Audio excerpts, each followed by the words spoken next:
Well, hello friends, welcome back to the shop. Today is not Sunday, November 12th, but I'm pre-recording a video for that day, so if I remember to release it, the first chance you'll have to see this is actually Sunday, November 12th. I'm pre-recording because I will be in Washington, D.C. on Sunday as part of a business trip that I talked about last week. But I wanted to keep the videos, the weekend videos coming because I'm going through this series of potential holiday tobaccos, and I wanted to keep that series up. So I figured I'll pre-record this one and hopefully send it out on Sunday. So before I get into the tobacco that I'm going to talk about, just want to give a quick update on the my 1,000 plus subs giveaway. Contest is going really well. I've got a fair number of entries both on the video side and the comment side. I encourage you to please keep them coming. In particular, you guys that are viewers, commenters, the folks that are not making videos, because this is an easy one for you to enter. Just find somebody that's got less than 100 subs. Let me know about them. Let the world know about them through the comment section. Also, I wanted to point out, and I'm really happy to see this, there's quite a few. In fact, I'd say more than half of the video responses have been from people that they themselves have under 100 subs, and it's really great to see these guys that are just getting started in the community working to help one another. So that is fantastic. I've made a playlist of all the video responses, and I'll link to that playlist somewhere. I'm also going to, and I won't have time until I get back from this trip, but I'm going to make a video that just will sit in that playlist that will allow me to, in the comments section, list all the folks that have been identified through the comments rather than through VR. So there'll be a video that recognizes all the comment entries, and then each video response will be in the playlist as well.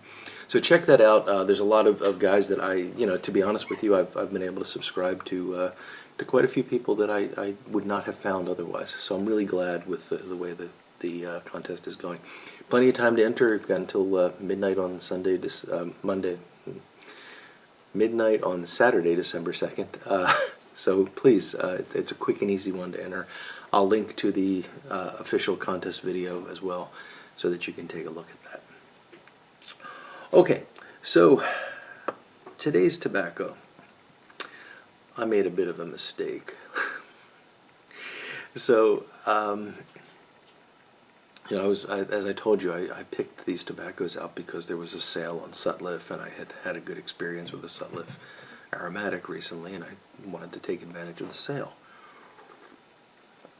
And I'm going along just looking at the names and briefly reading the descriptions, but I wanted to pick three. I knew what one of those was going to be, and then I found Christmas Spice, and I'm looking, and I said, a holiday mixture, perfect. And I put it in the cart, and it arrived. And so I have here Sutliff's holiday mixture. So I smoked a couple bowls of this, and I'm thinking, there's nothing in this tobacco that says holiday, Christmas. I don't get it. It doesn't have that, no cinnamon, no. It's not that kind of holiday. If you notice the tin art from the original holiday, this is actually a Sutliff match of an old blend called Holiday Mixture. If you notice the tin art that I had in the bumper at the beginning, it's got a cruise ship and palm trees on it. So it's the other holiday. It's when you take a vacation or a holiday. It's not the Christmas holiday. So oh well. But despite that, I was really pleasantly surprised with this blend. So I've got a bowl of this packed in my Marksman Jumbo, and I will tell you a bit about it and give you my impressions. So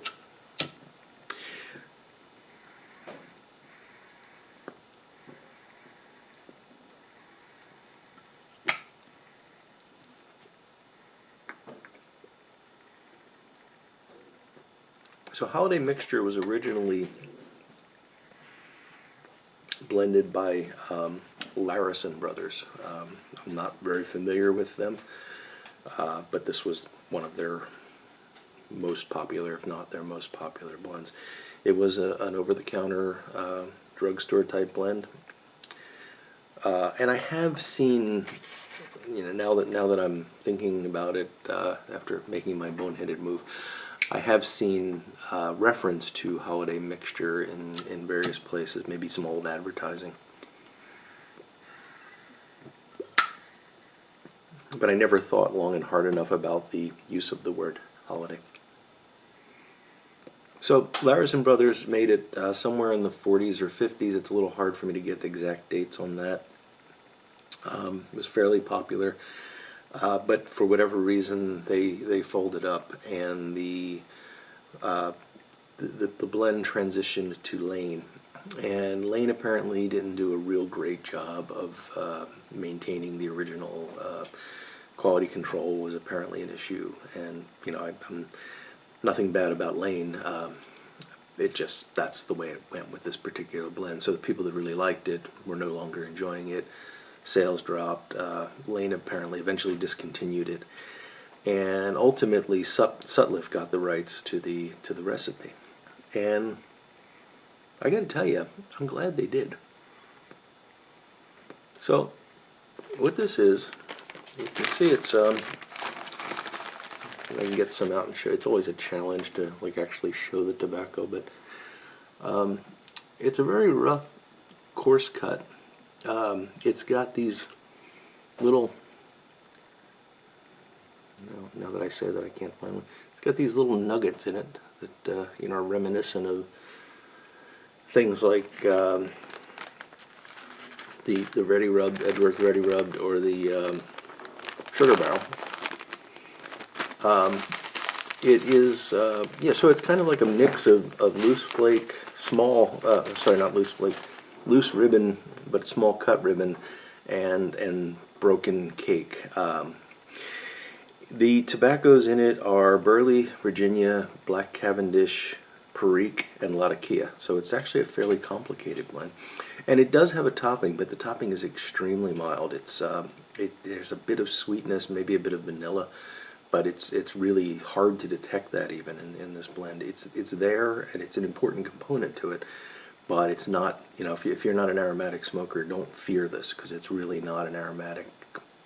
I wouldn't call this an aromatic. It's at best a crossover. So it's fairly complicated in that it's got the Perique, the Latakia. It is predominantly a Burley blend, and it's a very nice Burley blend in my opinion. The bag note is actually hard to pin down. It's not, like I said, it's not, you wouldn't smell this and say, well, that's an aromatic. It's somewhat reminiscent of a lot of the Cornell and Diehl blends that have that sort of yeasty, sour note to it. But this has got something else that's very familiar, and I just can't identify in it. And that might be coming from the Perique. I don't know. The primary flavor of this blend, but when you first light it, the thing that you notice on the initial light, you get a little bit of that topping. There's a little vanilla sweetness, and then it's Burley, and the Burley is good, solid foundation for the rest of the blend.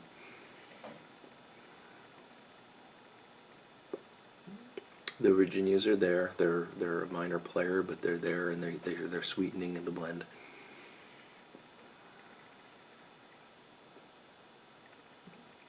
If I think about it and I try really hard, I think I can detect some Latakia in this, but it's hard, which is a good thing. I mean, if it's there, it's just adding this sort of tinge of smokiness to the whole thing.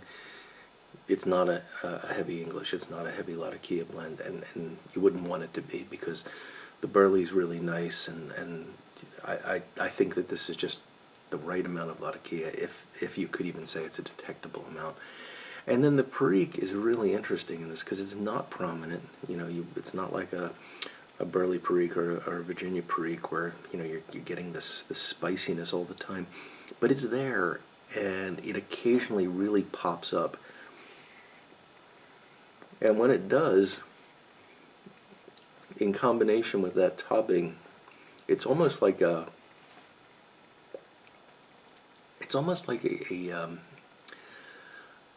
like a hot cinnamon candy kind of effect. It's very it doesn't last very long, but when it happens, it's almost like you if you've ever had an atomic fireball, which are these hot cinnamon candy, it's almost like that flavor.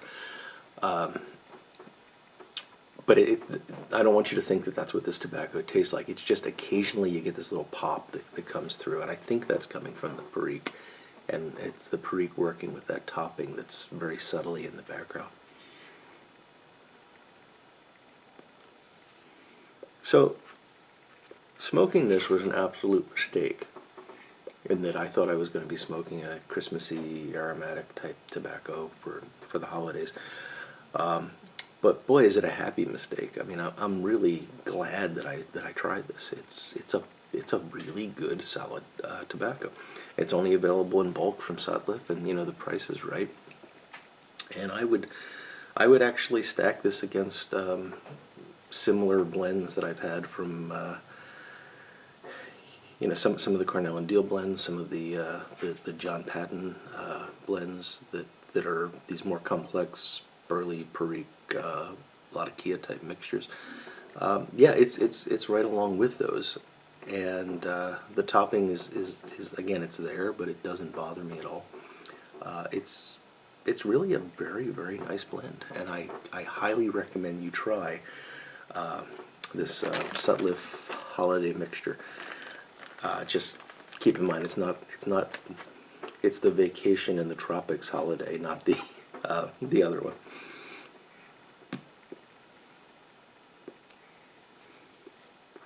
And it's kind of neat to, I estimate that this pipe was probably carved in the 30s, and this is a tobacco